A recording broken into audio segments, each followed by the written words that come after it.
That's, I think, one of the problems with the Democrat Party and maybe with big media, that you think only smart people come out of maybe New York, L.A., and Chicago. No, I'm not suggesting that at all. A lot of people come from small towns. What I'm saying is she's managed as mayor, you know, and governor, not on a substantial level. I mean, you understand. I mean, look at John McCain. No one has ever questioned his experience. What he has gone through. Rightly so. You shouldn't expect so compare the two. I mean, compare John McCain to her experience. I mean, you're comparing her to Barack Obama.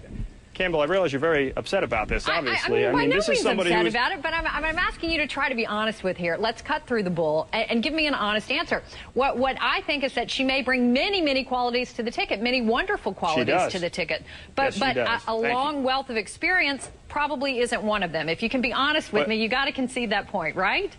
And I'm not saying that, and I'm not by any means arguing that Barack Obama brings all this experience to the ticket either. But I'm saying they're both in a position of not bringing a lot of experience, and maybe other things outweigh that. But can you concede that point and just be honest with me on that?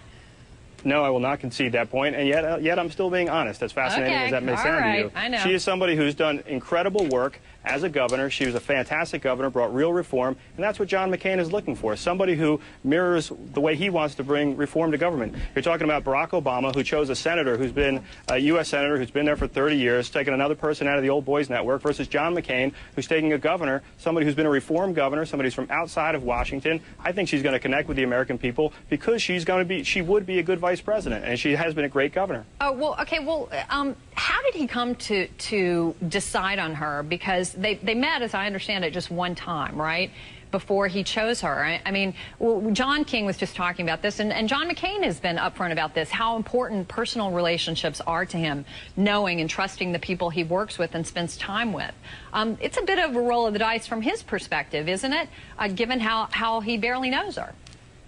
Well, I think, you know, John McCain is somebody who's been around leaders his entire life. This is somebody who understands leadership and knows a leader when he meets one. And this is somebody who, as I said, if you just look at her record, she is somebody who is a leader because she didn't just go along to get along when she was in Alaska. She took on people of both parties. She took on big business in her state because she wanted real reform. She passed a landmark ethics reform. This is somebody who really governs the way John McCain would govern. And I think that's what he's looking for. And I certainly trust his instincts. He knows a leader.